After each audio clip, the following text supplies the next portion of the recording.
Film की शुरुआत में हमें यूक्रेन का एक शांतिपूर्ण प्लेस दिखाया जाता है, जहाँ निकोल नाम का एक आदमी अपने प्रेग्नेंट पत्नी नात्या के साथ रहता होता है। नात्या एक आर्टिस्ट है।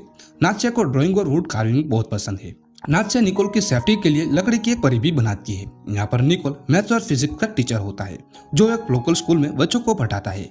निकोल रोज स्कूल जाने के लिए साइकिल का इस्तेमाल करता है। यहाँ पर निकोल के घर के बाहर एक सफेद कलर का चिन्ह बना था, जो शांति का प्रतीक दर्शाता है। निकोला के घर बिजली की कमी की वजह से इस कपल को तब तक खबर नहीं मिलती थी जब तक निकोल अपने काम पर नहीं जाता था। निकोल स्कूल में ब्रेक के टाइम टीवी में न्यूज देखता है, जिसमें वो देखता है कि रशिया द्वारा यूक्रेन के बहुत सारे प्रोटेस्ट करने वाले लोगों को मार दिया है और अब रशिया यूक्रेन पर कब्जा करने के लिए पूरी तरह से तैयार है। वहीं क्लास में निकोल को इवान नाम का एक स्टूडेंट बहुत ही ज्यादा परेशान कर रहा होता है। इवान को लगता था कि निकोल एक अजनबी और अजीब इंसान है। इवान चाहता था कि निकोल यहाँ से चला जाए, लेकिन निकोल इवान की हरकतों से कभी भी परेशान नहीं होता, क्योंकि निकोल शांतिवाद में विश्वास करता था। निकोल रोज की तरह स्कूल जा रहा होता है, तब उसको रोड के साइड पर उसको दो सैनिक दिखाई देते हैं, लेकिन निकोल उन सिपाहियों पर ध्यान नहीं देता। लेकिन जब निकोल स्कूल जाता है तो स्कूल पूरी तरह से खाली होता है।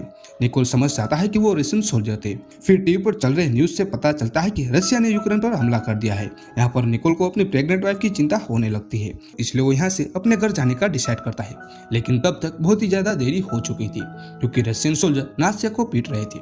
निकोला अपनी पत्नी को बचाने के लिए चाहता है तो उसको भी बंदी बनाया जाता है। रशियन सोल्जर को यह लग रहा था कि वो यूक्रेन के जासूस है, लेकिन छानबीन करने पर मालूम पड़ता है कि यह यूक्रेन के जासूस नहीं है। वो उनके घर को आग लगाकर वहां से जाने लगते हैं, लेकिन नात्या रशियन सोल्जर के ऊपर गुस्सा उतारने के लिए उन पर पत्थर फेंकती है, जिससे गुस्से में एक रशियन सोल्जर उसको गोली मार देते हैं और नात्या मर जाती है। निकोल फुट फुट कर रोने लगता है। अब वो पूरी तरह से टूट चुका था। वो अपने जलते हुए घर को देखता है और वो अपनी मरी हुई पत्नी से लिपट कर रोने लगता है। कुछ घंटों के बाद यूक्रेन के दो सोल्जर की नजर निकोल के ऊपर पड़ती है, इसलिए वो नात्या के लिए कब्र खोदने में मदद करते हैं।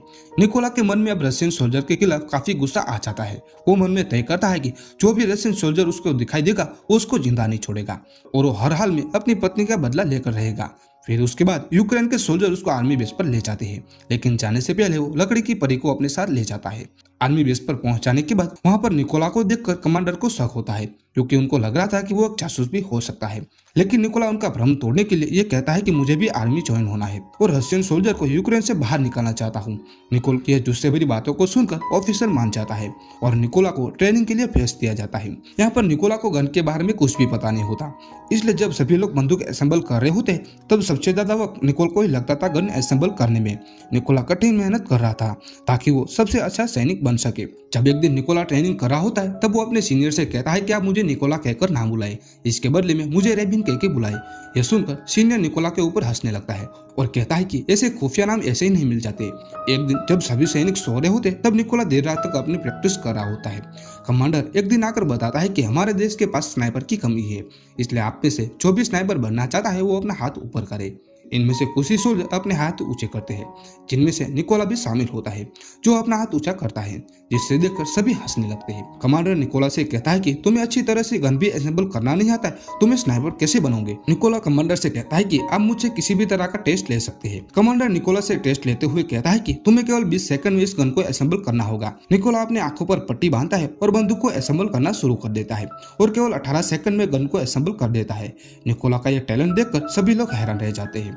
अब यहाँ से निकोला की स्नाइपर बनने की ट्रेनिंग स्टार्ट हो जाती है। निकोला दिलो जान से ट्रेनिंग करने लगा था। उसको स्नाइपर बनने में ज्यादा वक्त नहीं लगता, क्योंकि निकोला को मैथ्स और फिजिक्स की काफी नॉलेज थी। आखिरकार वो दिन आ ही जाता है जब सभी सैनिकों को अपनी अपनी बंदूक मिल जाती है। सभी सोल्जर को अच्छे मॉडल की बंदूक दी जाती है, लेकिन निकोल को पुराने मॉडल की बंदूक दी जाती है, जो अच्छी तरह से काम भी नहीं करती थी। निकोला सीनियर से अच्छी गन की डिमांड करता है, लेकिन उसका सीनियर कहता है कि गन में प्रॉब्लम नहीं है, लेकिन तुम में है। ट्रेनिंग के दौरान उनका सीनियर बताता है कि अगर तुम्हारे सामने टारगेट मौजूद हो तो तुम्हें वहां से हिलना भी नहीं है। इसके बाद पेनर इन सब का टेस्ट लेता है, जिनमें स्नाइपर गन की पोजीशन में लेटे हुए सोल्जर के कान के पास उनका सीनियर बंदूक से गोली चलाता है, जिनमें जो भी स्नाइपर हिल जाता उसे ट्रेनिंग से बाहर निकाला जाता था। जब निकोला की बारी आती है तो उसको कोई फर्क नहीं पड़ता। जब वो अपने टारगेट पर निशाना लगा रहा था तभी सीनियर उसके पास आकर कहता है कि तुम्हें अपने टारगेट को एक ही बार देख सकते हो, और उसके बाद उसकी आंखों के सामने कुछ रख देता है। जब वो निशाना लगाता है तो वो चूक जाता है, मगर सबको पता था कि अगर निकोला के पास अच्छी गन और उसकी आंखों के सामने कुछ भी ना होता होता तो वो अपना निशाना कभी भी नहीं चुकता। उसी रात सभी स्नाइपर का नाइट शूट टेस्ट होता है, जिन्हें उन्हें रात के अंधेरे में अपने टारगेट को ऊपर निशाना लगाना था। सीनियर फायर गन चलाकर उन सभी को एक ही बार टारगेट दिखाते हैं।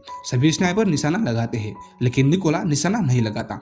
वो अपने दिमाग में कैलकुलेशन करके निशाना लगाता है और वो निशाना टारगेट पर लगता है, जो आज तक किसी ने कर नहीं दिखाया था, वो निकोल ने कर दिखाया था। अगले दिन सभी का रिजल्ट आ जाता है, जिसमें निकोल का सिलेक्शन हो गया था। जिसके बाद सीनियर निकोल से कहता है कि तुम अपना सामान पैक करो, क्योंकि तुमको एक जरूरी मिशन पर जाना है। जिसमें निकोल का यह मिशन था कि पास ही में एक चेक पॉइंट था जिस पर रशिया ने कब्जा कर लिया था, जिस चेक पॉइंट को उनके कब्जे से छुड़ाना था। जिसके बाद निकोल अपने साथियों के साथ उस जगह पर पहुंच जाता है। इन सबको एक एक टारगेट को दिया गया था। सभी स्नाइपर अपनी पोजीशन ले लेते हैं, जहां पर बैठकर उनको निशाना लगाना था। सब गोली चलाने वाले थे, तब वहाँ एक कार आती है। कर्नल सबको गोली चलाने से मना कर देता है। वहीं दूसरी तरफ रशियन सोल्जर उस कार को रोक लेते हैं। रशियन सोल्जर उनके पासपोर्ट को ले लेते हैं और उनको काफी बुरी तरह से मारने लगते हैं। यह देखकर कर्नल सभी को गोली चलाने का ऑर्डर देता है और एक ही झटके में सभी रशियन सोल्जर मारे जाते हैं। यहाँ पर इनका पहला मिशन पूरा हो जाता है।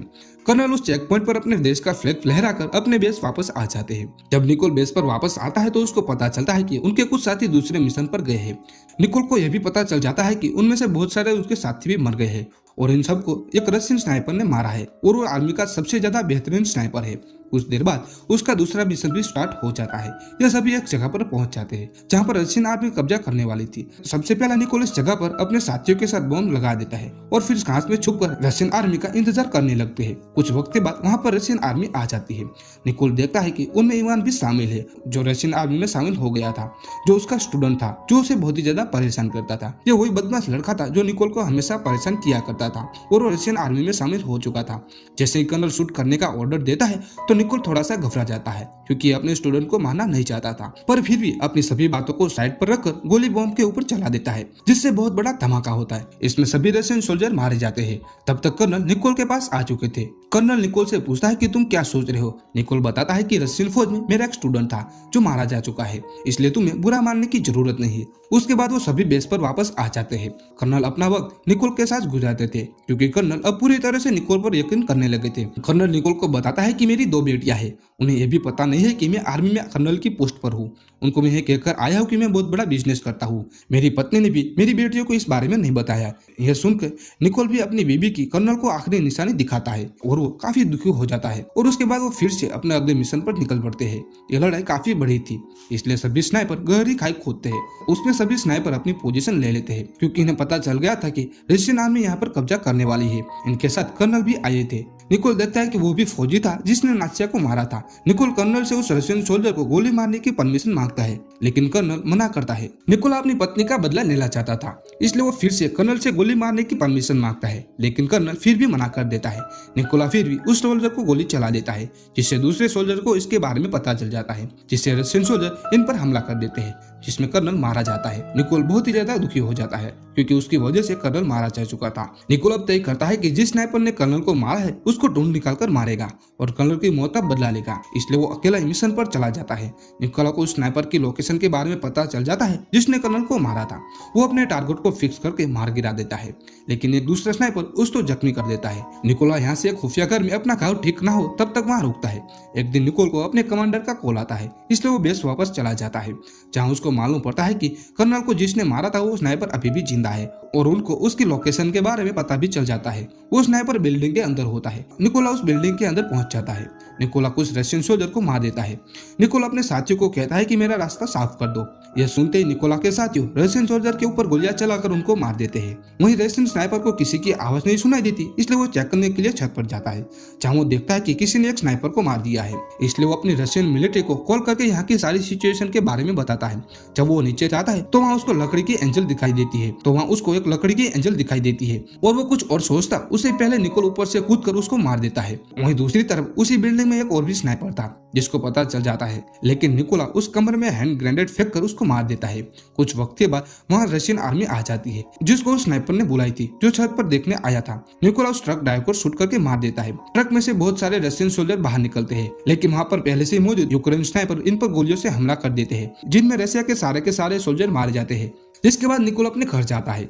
वो अपनी पत्नी के कब्र के पास जाकर कुछ वक्त बैठता है। फिर से वो आर्मी बेस वापस चला जाता है, क्योंकि उसने आज तक अपनी पत्नी के हत्यारे का बदला लेने के लिए काम किया था, लेकिन वो आज से अपने देश के लिए काम करेगा।